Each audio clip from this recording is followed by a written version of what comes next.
What's up, Cowboys Nation? Welcome back to Cowboys News TV, where we bring you the latest news, analysis, and everything you need to know about our Dallas Cowboys. I'm Dave, and today, we're diving into one of the most controversial moves of the offseason, the decision not to re-sign future Hall of Famer Tyron Smith. While some fans may have been upset at first, it's starting to look like the Cowboys made the right call. But before we get into all the details, do me a favor, hit that subscribe button and ring the notification bell so you don't miss any of our videos. We're closing in on 12,000 subscribers, and your support helps us bring you the best Cowboys content on YouTube.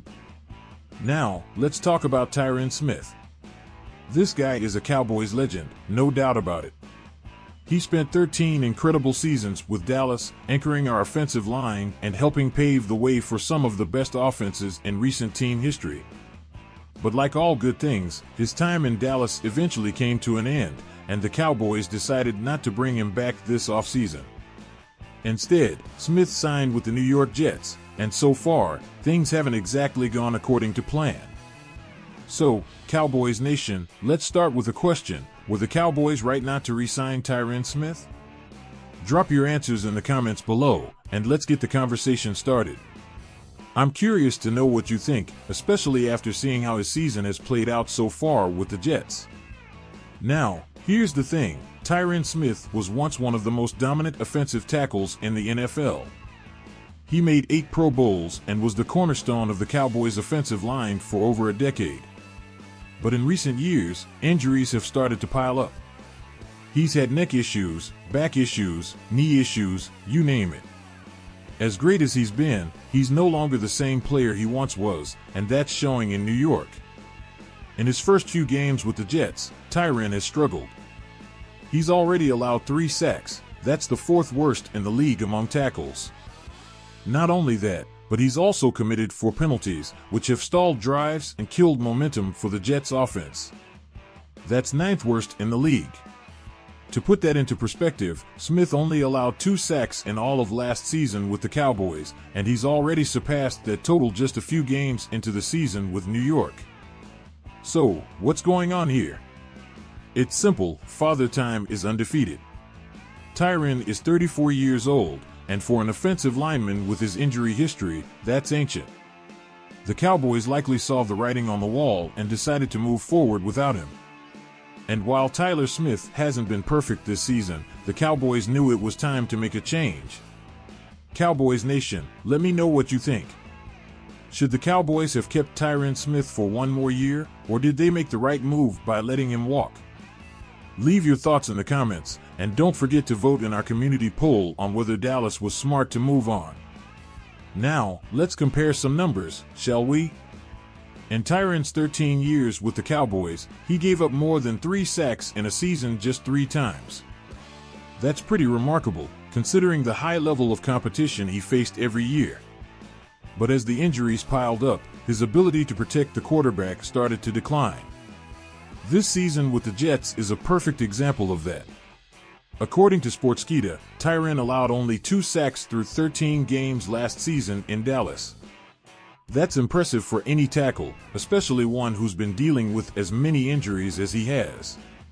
But despite that solid performance, the Cowboys knew they couldn't rely on him for much longer, and it seems like they made the right call.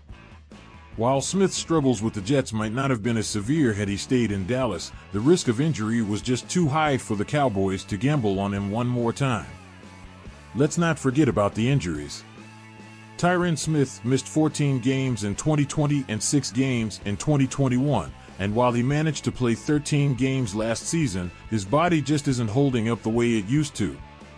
Offensive linemen take a beating every week, and at this stage in his career, it's not surprising to see his performance dip.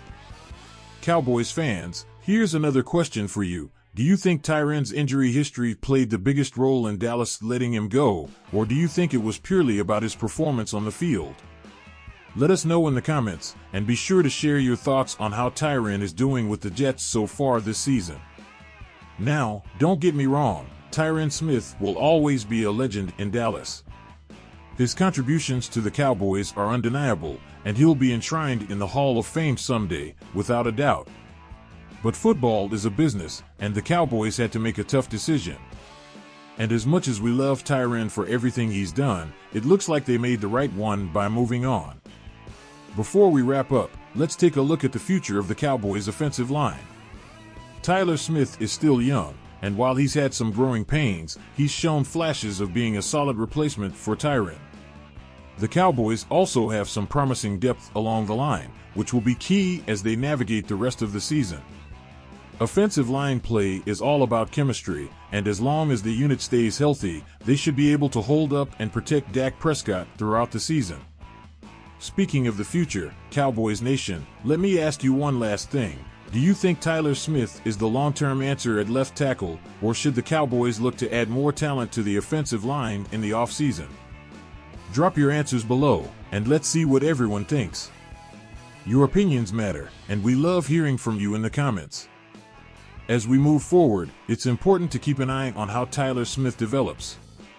He's only in his second year, and let's be real, replacing a future Hall of Famer like Tyron Smith is no easy task. But the early signs are promising. Tyler has the athleticism, the power, and most importantly, the mindset to become a dominant force on the Cowboys' offensive line for years to come. He's already shown versatility, filling in at both guard and tackle, and that flexibility could be a huge asset as the Cowboys work to keep their O-line strong and healthy. Now, let's talk about the rest of the offensive line, because it's not just about one player. Zach Martin is still holding down the right guard position like the All-Pro he is. There's a reason this guy is going to be a first-ballot Hall of Famer. His consistency is unmatched, and he's been the anchor of this unit for years. And with guys like Tyler Biadasz and Terrence Steele continuing to improve, the Cowboys' line is set up for success, assuming everyone can stay healthy. But here's the million-dollar question, Cowboys Nation, is this offensive line good enough to get us to the Super Bowl? We all know the importance of protecting Dak Prescott, especially given the injury history he's dealt with. If this O-line can keep Dak upright and open up lanes for the run game, there's no reason the Cowboys can't make a deep playoff run this year. But if the injuries start piling up again, things could get dicey. Cowboys fans, do you believe in this offensive line? Do you think this unit can hold strong for the rest of the season, or are you concerned about depth and injuries? Let us know in the comments below, and make sure to join the discussion. We've seen how critical O-line play is to a team's success, so this is a topic we'll be watching closely as the season progresses. Before we wrap up, I want to remind you all, if you haven't already, hit that subscribe button and ring the notification bell. We're closing in on 12,000 subscribers, and with your support, we'll keep bringing you the best Cowboys content on YouTube. Plus, we've got some exciting videos coming up that you won't want to miss, including breakdowns of upcoming matchups, player analysis, and much more. As always, Cowboys Nation, thanks for tuning in. I'm Dave, and this has been Cowboys News TV. Until next time, keep the faith, stay strong, and go Cowboys!